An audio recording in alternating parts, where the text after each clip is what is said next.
পাঠ করছি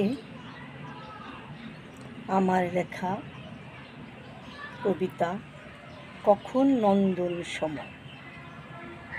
মুক্ত হওয়ার দেশে থাকে মুক্ত মানুষ, হঠাৎ এক ধোঁয়াটে হাওয়া এসে কখন মানুষ শিল্পে করে রঙিন, করে আছে পোড়ামাটি।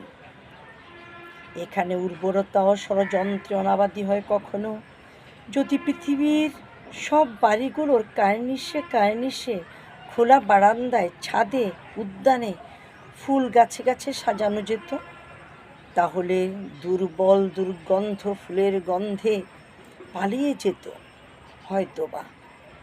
যদি প্রতিটি ঘরে ঘরে বাঙালির কবিতা, গান, নৃত্য, শুদ্ধ সংস্কৃতির অনুরাগ বয়ে যেত, রাগ রাগিনীর সুরধারায়, তানপুরায় সেতারে ঝঙ্কৃত হতো, তাহলে অপসংস্কৃতির অপছায়া হতে প্রজন্ম মুক্তি পেত হয়তোবা।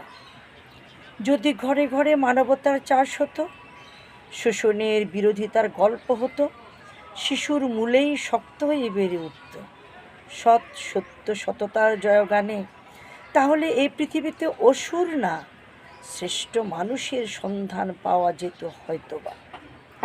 দুর্ভাগা জননী, তোমার ডান পেটে জন্মেছে মুক্তিযোদ্ধা, বাম পেটে রাজাকার। মিশে গেছে এখন মাঠে মাঠে ভালো মন্দের খেলাঘর। শুধু শোষণ, ভেজাল, হৃদয়হীনতার ভাটায় গণতন্ত্র